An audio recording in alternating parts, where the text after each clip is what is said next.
대치동에서 전교 1등 하고 있는 게 사실인가요? 저희 딸이 전교 1등이에요. 몇 살인가요? 내년에 중3 돼요. 성적표에 등수가 안 찍히는데 어떻게 알아요? 거의 올백을 맞아오다 보니까 시험 인증 가능한가요? 네, 가능하죠.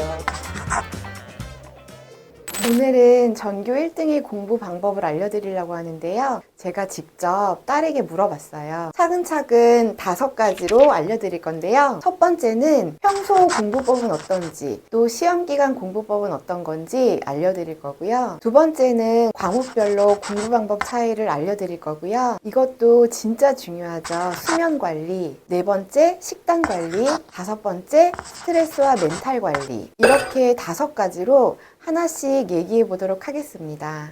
일단 수업 시간에는 기본적으로 수업을 잘 듣고 필기를 꼼꼼하게 한다고 해요. 여기서 배우는 내용들이 무조건 중간고사나 기말고사에 나올 수 있는 내용들이기 때문에 수업을 잘 듣는다고 합니다. 그리고 학원 숙제를 할 때 답지가 있는 교재 같은 경우에는 아이들이 답지를 많이 이렇게 베껴서 숙제를 완성해 간다고 해요.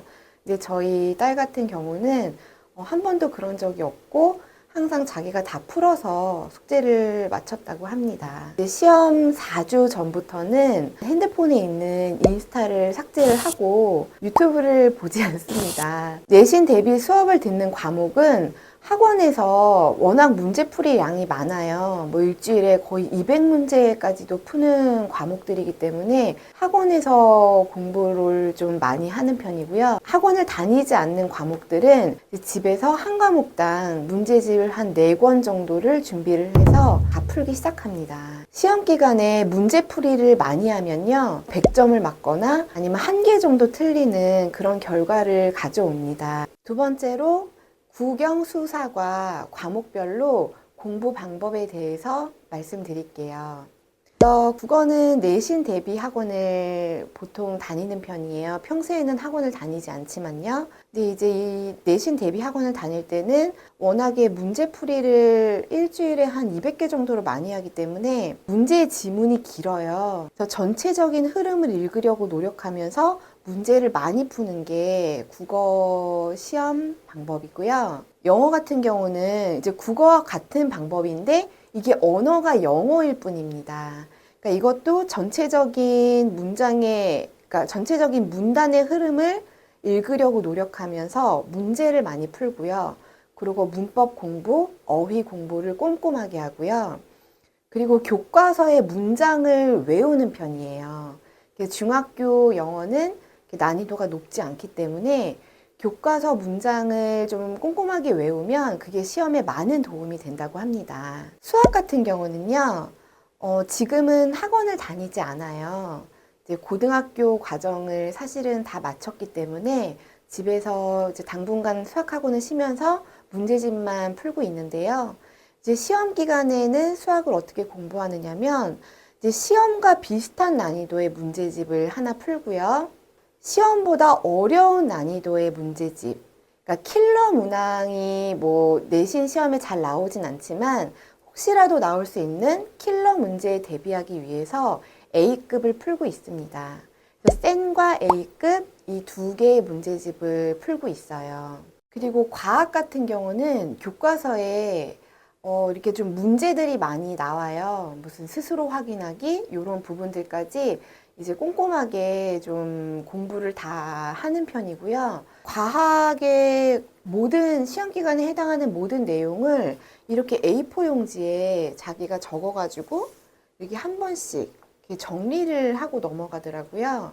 이렇게 해서 이해를 하고 암기를 하는 편입니다. 그리고 역사 같은 경우는 이렇게 주제별로 키워드를 정리를 해 놓더라고요. 그래서 키워드 위주로 암기를 하고 이제 요약을 해 놓으면 그걸로 이제 좀 암기에 도움을 받는 그런 형식입니다. 평소에는 하루에 한 6시간 정도 수면을 하고요. 주말에는 그거보다 조금 더 이제 자서 7, 8시간까지도 자는 것 같고, 근데 이제 시험 한 일주일에서 열흘 전부터는 수면 시간을 한 4, 5시간으로 줄이고 있습니다. 실제로 평소에 그 평균 수면 시간이 6, 7시간은 돼야 그 뇌과학적으로 장기 기억력에 도움이 된다고 합니다. 저희 딸은 그 평소에는 단백질 위주로 좀 식사를 해요. 저한테 고기 또는 두부 위주의 이렇게 식사를 준비해 달라고 요청을 하고요. 그리고 실제로 양질의 단백질을 잘 섭취하면 그게 학습 능력 향상에 도움이 된다는 연구 결과도 있습니다. 뇌를 많이 사용을 하면 포도당을 많이 쓰잖아요. 그래서 시험 기간에는 좀 의도적으로 탄수화물을 섭취를 하더라고요. 그래서 두부조림에 밥을 같이 먹는다던가 또는 고기 구운 거에다가 뭐 밥을 먹는다던가 이제 그런 식으로 식단을 하고 있습니다. 마지막으로 스트레스와 멘탈 관리 방법입니다. 이 스트레스 관리는 아이가 이제 평소에 유튜브 좀 먹방을 좋아해요. 먹방을 보면서 이렇게 누워서 좀 쉬면서 스트레스를 풀고요. 그 사실 아이의 스트레스와 멘탈 관리 부분에 있어서는 엄마의 역할도 정말 중요하다고 생각해요. 저는 그 아이를 키울 때 첫 번째 철학이 사춘기 호르몬과 싸우지 말자. 아이들이 뭐 좀 저한테 대면하거나 뭐 짜증내는 말투를 한다던가 그래도 아이들한테 화를 거의 내지 않고 이렇게 많이 받아주는 편이에요. 하지만 정말 어느 순간 좀 버릇이 없다 싶으면 그때는 좀 이거는 좀 이렇게 하면 안 되지 않겠니? 라고 얘기를 하는 편이고요. 그리고 그 아이들 마음속에 이렇게 불필요한 불편한 감정들 있잖아요. 그런 걸 좀 만들어주지 않으려고 하는 편이에요.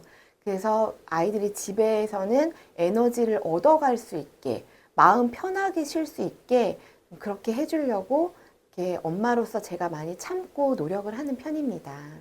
그리고 아이들이 뭔가를 열심히 했거나 잘했을 경우에는 칭찬과 격려를 많이 해주는 편이고요. 예를 들어서 잘했다고 이렇게 안아준다던가 이제 아들한테는 못하지만 딸 같은 경우에는 엉덩이 이렇게 톡톡톡 해주면서 이렇게 좀 예뻐해 준다던가 뽀뽀도 해주고 이제 그렇게 하고 있습니다. 근데 중2병이라서요. 뽀뽀하면 도망갑니다. 그리고 저는 개인적으로 육아를 하는 데 있어서 엄마의 행복이 굉장히 중요하다고 생각해요. 엄마가 행복하고 즐거워야 아이가 하는 일에 있어서도 좀 성취도가 높다고 생각을 해요. 조금 항상 집안 분위기를 밝고 안정적으로 유지를 하려고 어쨌든 많은 노력을 하고 있습니다. 쉽지는 않지만요. 딸아이가 스스로에게 동기부여를 따로 하는 편인가요? 특별한 동기보다는 그냥 해야 되니까 한다고 합니다. 만약 내가 어느 날 갑자기 전교 꼴등이 된다면 제일 먼저 뭐부터 할 것 같아요? 저희 딸 말로는 아니 그런 생각을 왜 해? 그랬습니다.